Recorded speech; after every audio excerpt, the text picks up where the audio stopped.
परमेश्वर आपको आशीष दे। आपके घर आने में हमें खुशी होती है, हमें आपसे प्रेम है। हम में से हर एक के लिए परमेश्वर ने महान चीजें संजोई हैं। यदि आप कभी भी हमारे क्षेत्र में आए तो हमारी किसी भी प्रार्थना सभा में शामिल हो। पर टीवी देखने के लिए धन्यवाद। मैं हमेशा हंसने हंसाने से शुरू करना चाहता हूँ। मैंने एक बुजुर्ग जोड़े के बारे में सुना था। उनकी याददाश्त दिनों दिन कमजोर हो रही थी। वो डॉक्टर के पास गए और उन्होंने उन्हें वो सब लिखने का परामर्श दिया जो वो भूल रहे थे। अगली रात वो टीवी देख रहे थे तो पत्नी ने कहा, मेरा आइसक्रीम खाने की इच्छा हो रही है। पति ने कहा, मैं तुम्हारे लिए ले आता हूँ। पत्नी ने कहा, आपको डॉक्टर की सलाह याद है ना, आप ये लिख लीजिए। उसने कहा, मैं केवल रसोई घर तो जा रहा हूँ, मैं ऐसे नहीं भूलूंगा। कुछ मिनटों के बाद वो लौटा, हाथ में अंडे और मक्खन की प्लेट लेकर। पत्नी ने सिर हिलाकर कहा, मुझे पहले ही पता था, आप ब्रेड लाना भूल जाएंगे। अपनी बाइबल ऊपर उठाइए, कहिए जैसे सच्चे मन से, ये मेरी बाइबल है। मैं वो हूँ जो इसमें लिखा है। मेरे पास है जो ये कहती है कि है। मैं वो कर सकता हूँ जो ये कहती है कि कर सकता हूँ। आज मुझे परमेश्वर का वचन सिखाया जाएगा। मैं निडरता से स्वीकारता हूँ। मेरा मन सतर्क है, मेरा हृदय ग्रहणशील है। मैं कभी भी वही नहीं रहूंगा। यीशु के नाम पर प्रभु का आशीष हो। मैं आज तथ्यों के बावजूद विश्वास चुनने पर बात करूंगा। जीवन में कई अवसरों पर तथ्य हमारे पक्ष में नहीं होते। तथ्य बताते हैं तुम स्वस्थ नहीं हो सकते। तुमने रिपोर्ट देखी है ना, या तुम्हारे सपने कभी साकार नहीं होंगे। तुम न तो प्रशिक्षित हो, न पढ़े लिखे हो, तुम सही लोगों को नहीं जानते, तुम लत से मुक्त नहीं हो सकते। ये बहुत पुरानी हो चुकी है। यदि आप केवल तथ्यों पर ध्यान देंगे, वो आपको आपकी नियति से दूर रखेंगे। तथ्य आपको अपने सपने त्यागने को मना लेंगे। वो आपको साधारणता से संतुष्ट रहने के लिए आश्वस्त करेंगे। परंतु मैंने सीखा है कि परमेश्वर तथ्यों से बड़े हैं। आप शायद इसे लौकिक रूप में न देख सकें, परंतु वो एक अलौकिक परमेश्वर है। वो कर सकते हैं जो दवाएं नहीं कर सकती। वो बिना प्रशिक्षण के आपकी पदोन्नति कर सकते हैं। वो रेगिस्तान में नदियां बहा सकते हैं। वो प्रकृति, विज्ञान, धन व्यवस्था के नियमों से बाधित नहीं है। तथ्यों को अपने को मूर्ख न बनाने दें। विश्वास करने पर सब कुछ संभव होता है। जब मैं किशोर अवस्था में था, मैं अपने कुछ मित्रों के साथ भोजन करने जा रहा था। तब हमने दो व्यक्तियों को एक घर से बाहर आते देखा जिन्होंने टीवी और स्टीरियो उठाया था। वो चोरी कर रहे थे। हम उस घर में रहने वाले परिवार को जानते थे। वो शहर से बाहर गए थे। मैंने एक टेलीफोन बूथ के सामने गाड़ी रोककर पुलिस को फोन किया। ऑपरेटर ने पूछा, आपकी क्या शिकायत है? मैं बहुत छोटा और भयभीत था। मैं उसे बताने लगा कि हम कहां से आ रहे थे और मेरे साथ कौन था और हम कहां जा रहे थे। उसने कहा, देखो, मैं ये सब नहीं जानना चाहता, मुझे केवल तथ्य बताओ। उसने 2 बार कठोरता से कहा, मुझे केवल तथ्य बताओ। उसी तरह से जब हम विश्वास करते हैं कि कोई समस्या हल हो जाए, हमारे बच्चे सही राह पर आ जाए, हम कर्ज से मुक्त हो जाएं, आप अपने दिल में ये आवाज सुनेंगे, ये होने वाला है। परमेश्वर ऐसा कर सकते हैं। अनुग्रह होने वाला है, चंगाई मिलने वाली है। आप विश्वास उमड़ता अनुभव करेंगे। परंतु आप अपने मन में ये आवाज भी सुनेंगे, मुझे केवल तथ्य जानने हैं, मुझे बाकी सब चीजों में दिलचस्पी नहीं है। मुझे ये भी नहीं सुनना है कि तुम किस लिए विश्वास कर रहे हो या क्या चाहते हो कि होने वाला है। मुझे केवल तथ्य जानने हैं। या ये कि डॉक्टरी रिपोर्ट क्या कहती है, तुम्हारे खाते में कितनी रकम है, इस वक्त तुम्हारा बच्चा किस हाल में है। हमारे मन में असली युद्ध हो रहा होता है। बाइबल में कहा है, तू अपनी समझ का सहारा न लेना। कई मौकों पर इसे सही संदर्भ में ले। आपको मन को अनसुना करना होता है। मन आपको वैसा न होने के कई कारण बताता है। यदि आप तथ्यों, सच्चाई और उस पर ध्यान लगाएं जो विशेषज्ञों ने कहा होगा, आप शीघ्र ही विश्वास गवा देंगे। मैं परखने और बुद्धिमान होने के पक्ष में हूं, पर कई बार कोई तर्कयुक्त उपाय नहीं होता। लौकिक रूप में कोई हल नहीं होता। ऐसे में विश्वास काम आता है। परमेश्वर, मुझे विश्वास है कि आप इन तथ्यों से बड़े हैं। मुझे कोई उपाय नहीं दिखता, पर मुझे पता है कि आप फिर भी राह बना सकते हैं। परंतु हम अक्सर परिस्थितियों को सांसारिक युक्ति संगत दृष्टिकोण से देखते हैं। यह मेरी आर्थिक स्टेटमेंट है। यह बिल्कुल सत्य है जोएल, इसमें कोई संदेह नहीं है। डॉक्टरी रिपोर्ट में यह लिखा है, मेरे बच्चे के इस वक्त स्कूल में ऐसे नंबर आ रहे हैं। लौकिक रूप से यह सच है, पर मेरा कहना है कि हम एक अलौकिक परमेश्वर की सेवा करते हैं। वो तथ्यों से सीमित नहीं होते। उनका पूरे ब्रह्मांड पर नियंत्रण है। उनके वचन से दुनिया अस्तित्व में आई। उन्होंने तारांगण को भी बनाया। तथ्य शायद आपको कहे आप कभी कर्ज से मुक्त नहीं होंगे, परंतु परमेश्वर के थोड़े से अनुग्रह से आपके पास बहुतायत होगा। तथ्य ये कहेंगे तुम्हारे सपने कभी पूरे नहीं होंगे, बहुत देर हो गई है, तुम पीछे रह गए हो। परमेश्वर के अनुग्रह का एक स्पर्श आपको दूसरों से बहुत आगे कर सकता है। तथ्य शायद कहे तुम कभी चंगे नहीं होगे, तुम्हें हमेशा ये लत रहेगी, तुम हमेशा हताश रहोगे। परमेश्वर के अनुग्रह का एक स्पर्श आपको तुरंत आजाद कर सकता है। एक व्यक्ति ने पिछले सप्ताह मुझे बताया कि कैसे जीवन भर उसमें क्रोध और घृणा भरी थी। वो इसके अलावा कुछ नहीं जानता था। वो करीब 40 साल का था, अपने को पसंद नहीं करता था, वो सुधरना चाहता था, परंतु तथ्यों ने कहा तुम ऐसे ही रहोगे, इस सच को मान लो।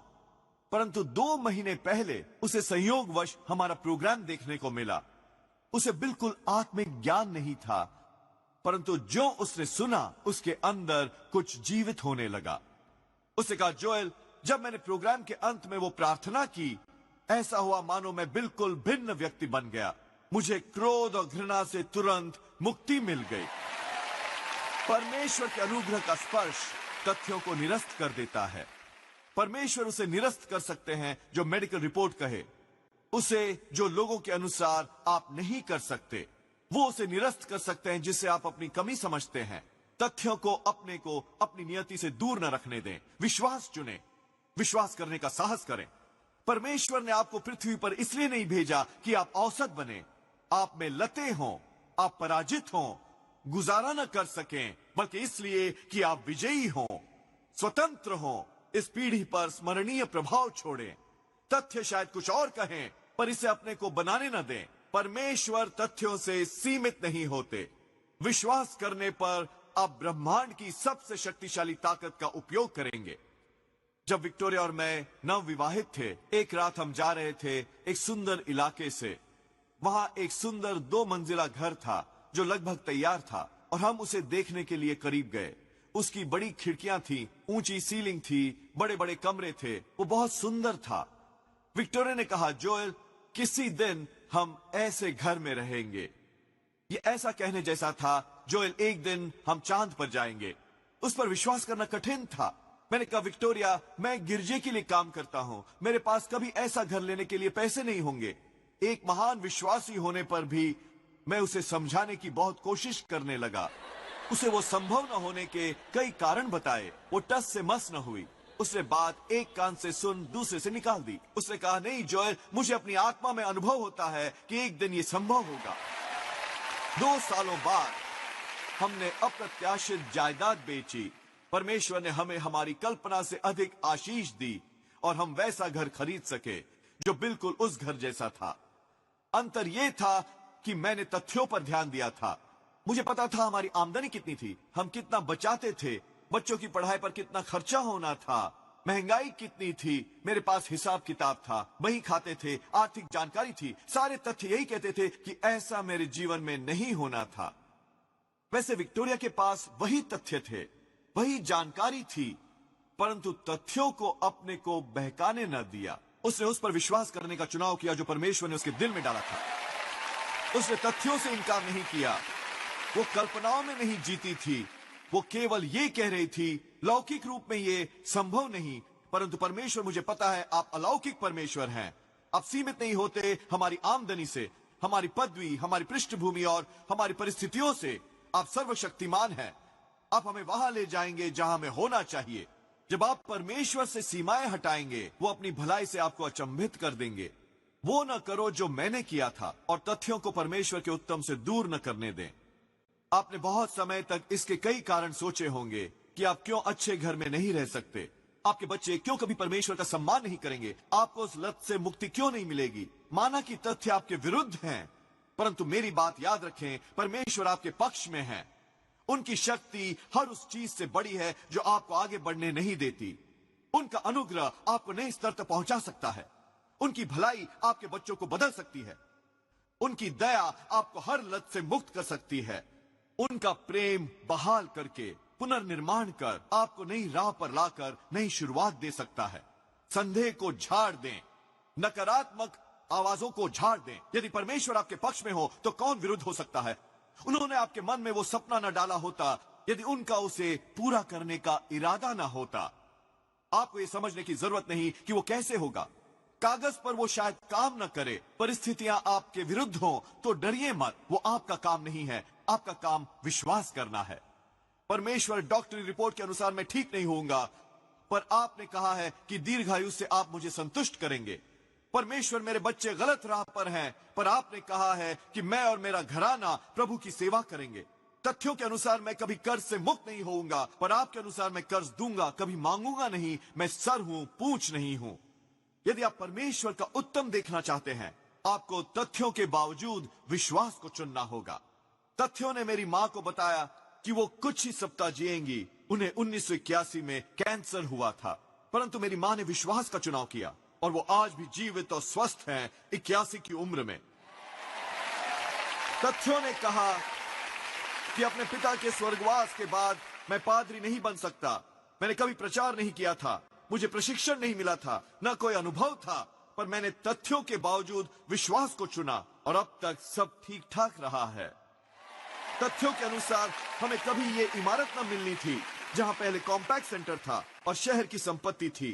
तथ्यों के अनुसार शहर ने कभी उसे गिरजे को नहीं देना था। परिस्थितियां हमारे विरुद्ध थी, और मैंने सीखा है कि जब परमेश्वर ने आपके जीवन की योजना बनाई थी, उन्होंने आश्वस्त नहीं किया था कि सारे तथ्य अनुकूल हों ताकि वो संभव हो सके। तथ्यों ने उन्हें सीमित नहीं किया। वो स्वर्ग में अपना सर खुजाकर ये नहीं सोच रहे, मैं चाहता था कि जोएल की मां को लंबी उम्र मिले। मैं नहीं जानता था कि उन्हें 48 की उम्र में कैंसर हो जाएगा, या मैं चाहता था कि लेकवुड को यह कॉम्पैक्ट सेंटर मिले। मैं नहीं जानता था कि कंपनी उन पर मुकदमा करेगी उन्हें वहां जाने से रोकने के लिए। नहीं, परमेश्वर तथ्यों से प्रभावित नहीं होते। उनके पास आपको आपकी नियति तक पहुंचाने के ऐसे तरीके हैं जो आपने कभी नहीं सोचे। एक अच्छा मौका, एक फोन कॉल, एक विचार, एक पवित्र संबंध आपको आपकी नियति के एक नए स्तर तक पहुंचा सकता है। मैं एक नौजवान को जानता हूं जिसने एक बड़ी यूनिवर्सिटी में छात्रवृत्ति के लिए अर्जी दी। उस क्षेत्र में केवल 20 छात्रवृत्तियां उपलब्ध थीं जिसमें वो अध्ययन करना चाहता था। करीब 3000 लोगों ने आवेदन दिया था। परिस्थितियां उसके पक्ष में नहीं थीं। वो सोच सकता था इसके लिए विश्वास करके कुछ नहीं होगा। उसकी संभावना %.5 से भी कम थी, न के बराबर थी। पर उन तथ्यों को अपने को निराश करने देने की बजाय उसका रवैया था, परमेश्वर परिस्थितियां मेरे पक्ष में नहीं है, पर मैं जानता हूं आप मेरे पक्ष में हैं, और यदि आप चाहते हैं मैं वहां पढ़ूं तो मुझे विश्वास है आप द्वार खोलकर उसे संभव बना सकते हैं। कुछ महीनों बाद उसे ये ईमेल प्राप्त हुई, मुबारक हो, तुम उन 3000 में से चुने गए 20 में से एक हो। विश्वास करने पर परमेश्वर की शक्ति सक्रिय होती है। यदि वो बैठा सोचता रहता, ओ ये कभी नहीं हो सकता, मुझे कभी अच्छे अवसर नहीं मिलते, मैं इतना होशियार नहीं हूं, मैं गरीब परिवार से हूं, तो ऐसा नहीं होना था। हमें परमेश्वर से सीमा हटानी चाहिए, विश्वास करने का साहस करना चाहिए। कई बार तथ्य शायद कहें बहुत देर हो गई है, ये सपना कभी सच नहीं होगा, ये समस्या कभी हल नहीं होगी, बहुत देर हो गई है। यीशु के साथ यही हुआ था। एक बार वो एक नगर में से गुजर रहे थे। एक व्यक्ति उनके पास आया जो समाज में अगुवा था। उनके चरणों पर गिरकर उसने कहा, यीशु मेरी बेटी बहुत बीमार है, क्या आप मेरे घर आकर उसके लिए प्रार्थना करेंगे? यीशु ने कहा कि वो आएंगे, परंतु राह में उन्हें देर होती गई, बार बार। आखिरकार उस व्यक्ति के एक सहायक ने यीशु के पीछे खड़े चेलों के पास आकर कहा कि यीशु को परेशान करके कोई लाभ नहीं, बहुत देर हो गई है, वो बच्ची मर गई है। बाइबल के अनुसार यीशु ने उसे सुनकर उसकी उपेक्षा की। उन्होंने तथ्य सुने, उन्हें अधिकृत खबर मिली कि वो मर गई थी। यीशु निरुत्साहित होकर सोच सकते थे, ओ नहीं, ये मेरी गलती है, मुझे वहां जल्दी जाना चाहिए था। नहीं, उन्होंने बस नकारात्मक खबर की उपेक्षा की। यदि आपको विश्वास करते रहना है तो आप सारा दिन उन परिस्थितियों के बारे में नहीं सोच सकते जो आपके विरुद्ध है, कि आप कैसे कभी स्वस्थ नहीं होंगे, आपकी समस्याएं कितनी बड़ी हैं। माना कि तथ्य अच्छे नहीं दिखेंगे, परंतु आपको यीशु की तरह करना होगा और उनकी उपेक्षा करनी होगी। उनके बारे में सोचना बंद करके विश्वास करते रहना होगा। यीशु उस बच्ची के लिए प्रार्थना करते हुए उसके घर गए। वो दोबारा जीवित हो गई। उनका यह रुख था कि ये तथ्य मुझे रोक नहीं सकते, मैं तथ्यों से बड़ा हूं। जब मैं बोलता हूं लहरें आज्ञा मानती हैं, मेरे बोलने पर अंधे देखते हैं, समुद्र में राह बनती है, मृत दोबारा जीवित होते हैं। मेरे विचार से हम बहुत सी परिस्थितियां बदलते देखेंगे, बहुत से सपनों को सच होता देखेंगे, यदि हम बस नकारात्मक रिपोर्ट की उपेक्षा करने लगेंगे। तथ्य शायद आपके विरुद्ध हों, वो एक खबर है, परंतु परमेश्वर के पास हमेशा दूसरी खबर होती है। आपकी डॉक्टरी रिपोर्ट शायद कहे कि आप कभी स्वस्थ नहीं होंगे, परंतु परमेश्वर कहते हैं मैं तुम्हारे स्वास्थ्य को बहाल करूंगा, तुम्हारे घावों को चंगा करूंगा। मैं ये पूछना चाहूंगा, आप किसकी रिपोर्ट पर विश्वास करेंगे, विश्वास या तथ्य? कई बार तथ्य आसान होता है क्योंकि हम उसे देख सकते हैं, समझ सकते हैं, वो हमारे सामने होता है। पर बाइबल के अनुसार हमें विश्वास द्वारा जीना है, दृष्टि द्वारा नहीं। तथ्य शायद कहे कि आप दुखी हैं, एकाकी हैं, आपका संबंध विच्छेद हुआ है, आपके भविष्य में कुछ अच्छा नहीं है। आपने बहुत समय तक ये सुना है, पर एक और सूचना है जिसके अनुसार परमेश्वर के पास आपकी राख के बदले श्रृंगार है, मातम के बदले आनंद। जो आपका नुकसान पहुंचाने वाला था, वो उससे आपका भला करेंगे। आप उस रिपोर्ट पर विश्वास करने का चुनाव क्यों नहीं करते? तथ्य आपको कह सकते हैं तुम तब तक कर्ज से मुक्त नहीं होगे जब तक तुम बूढ़े नहीं होते। आपने हिसाब लगाया है, आपके पास सब आंकड़े हैं, आपके पास तथ्य है, पर विश्वास कहता है कि परमेश्वर की आशीषें आपके पीछे पीछे आ रही हैं। आपका प्याला छलकने वाला है, आप जिसे छुएंगे वो सफल और समृद्ध होगा। यीशु की तरह मुझे विश्वास है आपने बहुत सी नकारात्मक बातें सुनी हैं। ये जरूरी नहीं कि आपने दूसरों से सुनी है, परंतु अपने विचार भी ऐसी बातें कहते हैं, तुम और नहीं कर सकते, तुम इतने प्रतिभाशाली नहीं, तुम इतने आकर्षक नहीं, तुम बहुत होशियार नहीं हो। इन झूठों की उपेक्षा करो, उन पर समय बर्बाद ना करो। आप जीवित ना होते यदि परमेश्वर के पास आपके भविष्य में कुछ बढ़िया ना होता। उन्होंने आपको लैस किया है, शक्ति दी है, अभिषेक किया है, आपके पास अपनी नियति को पूरा करने के लिए जरूरी सब कुछ है। कई बार तथ्य इससे उल्टा कहते हैं, पर पौलुस ने कुरिन्थियों में कहा हम जो देखते हैं वो अस्थाई है। एक अनुवाद के अनुसार वो बदल सकता है। आपकी आर्थिक स्थिति कमजोर हो सकती है, शुभ समाचार यह है कि वो बदल सकती है। आप शायद एकाकी हो, पर वो भी परिवर्तनशील है। परमेश्वर आपके जीवन में एक पवित्र और सही व्यक्ति भेज रहे हैं। आपको शायद 20 वर्षों से कोई लत हो, पर आप इस झूठ को न माने कि आप उसे छोड़ नहीं सकते। संभव है वो आदत पुरानी है, परंतु आपके लिए आशा है वो छूट सकती है। परमेश्वर एक पल में आपको मुक्त कर सकते हैं। उसका उपाय है उसे अपने विचारों में स्थायी न बनने देना। तथ्यों को अपने को आश्वस्त न करने दें कि हमेशा वही स्थिति बनी रहेगी। नहीं, आज एक नया दिन है। परमेश्वर कहते हैं तुम जिसके बारे में प्रार्थना करते आए हो, विश्वास करते आए हो, वो सच होने वाली है। तुम शीघ्र उपलब्धियां, स्वास्थ्य, अनुग्रह, पदोन्नति देखने वाले हो। तुम विजयी होने वाले हो। एक राजाओं अध्याय 17 में कठोर अकाल के दौरान एक विधवा थी। वो एक अकेली मां थी। उसके सारे पैसे समाप्त हो गए थे। उसके पास भोजन नहीं था, जीने का सहारा नहीं था। वो बाहर कुछ लकड़ियां एकत्र करने गई ताकि थोड़े से बचे हुए आटे और तेल से भोजन बना सके। वो और उसका पुत्र अपने विचार अनुसार अपना अंतिम भोजन करने वाले थे। तथ्य के अनुसार उसका बुरा हाल था। कठोर अकाल में न भोजन था, न आमदनी थी। उसकी स्थिति बहुत बुरी थी। किसी ने द्वार खटखटाया। वो एलिया नबी थे। वो परिवार के मित्र थे। उनका अभिवादन करने के बाद उन्होंने कहा, क्या मुझ पर एक एहसान करोगी? मैं बहुत भूखा हूं, क्या मेरे लिए कुछ खाना बनाओगी?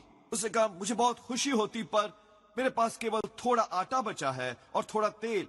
ये हमारा अंतिम भोजन होने वाला था। उन्होंने कहा, मैं ये समझता हूं, पहले मेरे लिए कुछ बनाओ और बचा हुआ तुम खा सकते हो। उसने सोचा होगा, जनाब एलिया, आप मुझे प्रिय हैं, परंतु मैं आपको अपना अंतिम भोजन नहीं दे सकती। लगता था जैसे वो स्वार्थी बन रहे हैं, परंतु वो जानते थे वो क्या कर रहे हैं। ये सिद्धांत है, जब आप परमेश्वर को सबसे ऊपर रखते हैं, वो आपका ख्याल रखेंगे। महिला की बुद्धि ने, उसके तर्कों ने उसे कहा, उनके लिए कुछ मत बनाओ जब तुम खुद भूखे रह रहे हो। उसके मन ने उसे जो भी कहा, उसके बावजूद उसने वो करने का चुनाव किया। उसने बचा खुचा आटा लिया, उसमें बचा तेल डाला और उनके लिए रोटियां बनाई। जो बच गया वो मां बेटे ने खाया। अगले दिन वो अपने बर्तनों के पास गई, उनके खाली होने की अपेक्षा के साथ, और उसे देख हैरानी हुई कि अभी भी थोड़ा आटा बचा था, थोड़ा तेल बचा था। ऐसा हर दिन होता रहा, महीना दर महीना। उनका राशन कभी समाप्त नहीं हुआ। परमेश्वर ने अलौकिक रूप से उसे बढ़ाया। यह मजेदार है कि परमेश्वर ने अकाल को नहीं रोका। उनके आसपास की परिस्थितियां पहले जैसी ही थीं। परमेश्वर ने केवल उसे आशीष दी, उस अकाल के बीच में भी। कई बार हम चाहते हैं कि अर्थव्यवस्था में सुधार हो ताकि हम तरक्की कर सकें। जोएल, मेरे काम में वृद्धि होनी चाहिए, मेरी कंपनी में, तभी मैं तरक्की कर सकता हूं।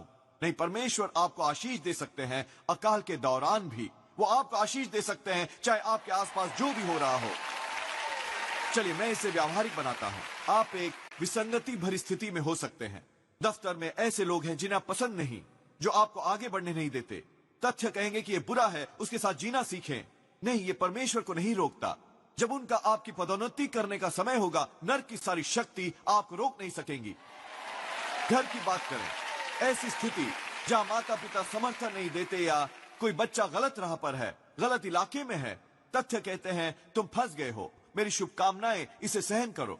नहीं, परमेश्वर उस विसंगति में नीचे तक पहुंच सकते हैं। गड़बड़ी के बीच पहुंचकर कह सकते हैं मैं तुम्हारी पदोन्नति करूंगा, मैं तुम्हें वृद्धि दूंगा, मैं तुम्हें वहां ले जाऊंगा जहां तुम्हें होना चाहिए।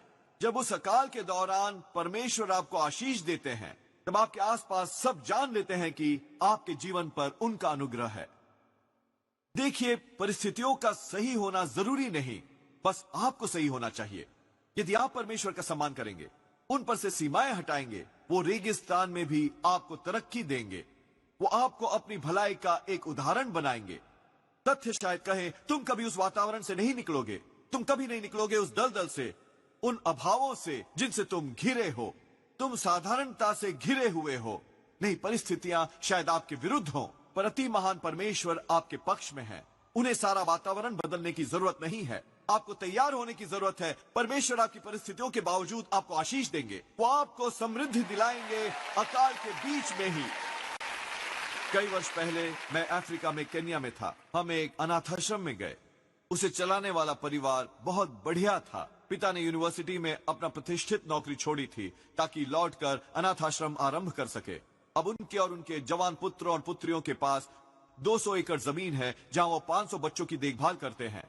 हमने उनसे उनके समर्थकों के बारे में पूछा, उन्हें पैसे कहां से मिलते थे। पिता ने बताया कि वो आत्मनिर्भर थे, वो खेती करते थे और इस तरह बच्चों के भोजन और पोषण का प्रबंध होता था। उन्होंने अपनी अनोखी सिंचाई की व्यवस्था विकसित की। वो इतने कामयाब हैं कि अपनी पैदावार स्थानीय पंसारी की दुकानों को बेचते थे। ये दिलचस्प है कि जब उन्होंने वो जमीन खरीदी थी, उनसे कहा गया था कि वो वहां फसल नहीं उगा सकेंगे क्योंकि वहां की मिट्टी अस्वस्थ थी और वर्षा पर्याप्त नहीं थी। विशेषज्ञों ने उन्हें कहा कि उस जमीन से कभी उनका गुजारा नहीं हो सकेगा। वहां आसपास वही हो रहा था। आसपास मीलों तक कोई और भी फसल नहीं उगा सकता था। धरती सूखी और बंजर थी। पर जब हम उनकी जमीन पर जाते हैं, वो रेगिस्तान में मरुद्यान जैसा है। यूनिवर्सिटी ने लोगों को मिट्टी का नमूना लेने भेजा, अध्ययन करने के लिए, ये जानने के लिए कि उस मिट्टी में क्या अंतर है। उन्हें समझ नहीं आती कि वहां की मिट्टी कैसे इतनी अच्छी और उपजाऊ है और उसके बगल की उससे बिल्कुल भिन्न है। जब उस पिता ने मुझे बताया तो उन्होंने मुस्कुराकर कहा, जोएल, ये परमेश्वर की हमारे जीवन पर आशीष है। मित्रों, परमेश्वर का पर्यावरण पर नियंत्रण है।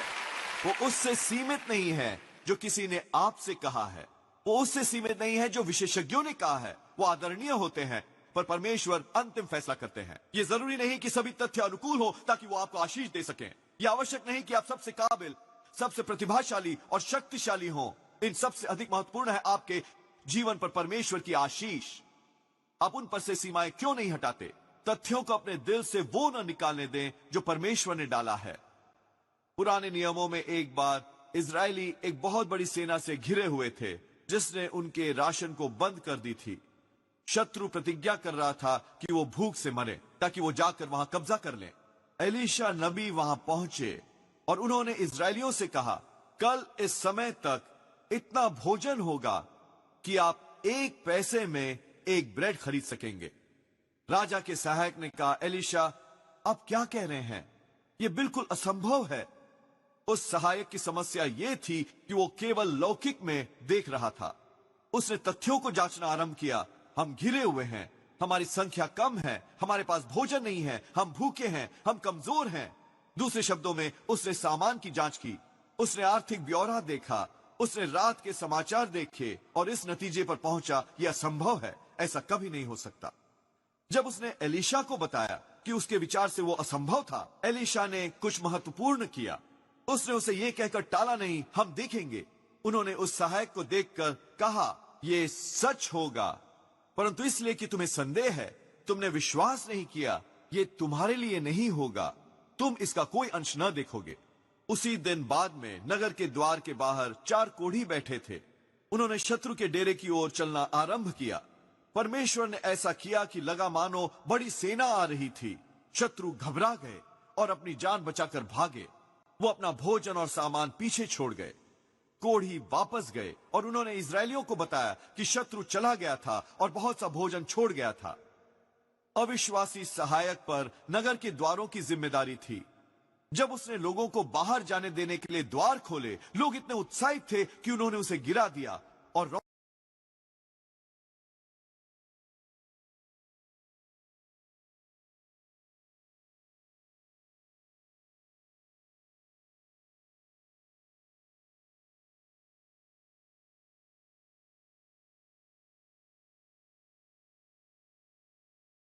करें।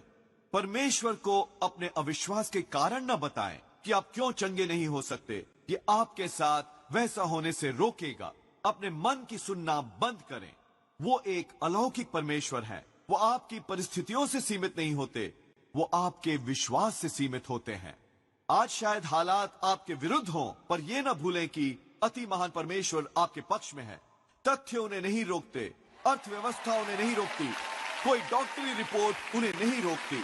वो सर्वशक्तिमान है। यदि आप तथ्यों के बावजूद विश्वास चुनना आरंभ करेंगे, मैं विश्वास और ऐलान करता हूं कि नए द्वार खुलने लगेंगे, सपने सच होने लगेंगे, समस्याएं हल होने लगेंगी, अनुग्रह, चंगाई, उपलब्धियां, बहुतायत, विजय आपके द्वार आएंगे यीशु के नाम पर। यदि आज आपने ये ग्रहण किया तो कहिए आमीन। हम अपना प्रसारण खत्म नहीं करना चाहते, आपको यह अवसर दिए बिना कि यीशु को अपने जीवन का प्रभु बनाएं। मेरे साथ प्रार्थना करेंगे। प्रभु यीशु, मैं अपने पापों का पश्चाताप करता हूं, मेरे हृदय में आइए। मैं आपको अपना प्रभु और उद्धारकर्ता बनाता हूं। ये साधारण सी प्रार्थना करके आप नए सिरे से जन्म ले चुके एक बाइबल आधारित चर्च में आइए। परमेश्वर को पहला स्थान दीजिए, वो आपको कमाल की जगहों पर पहुंचा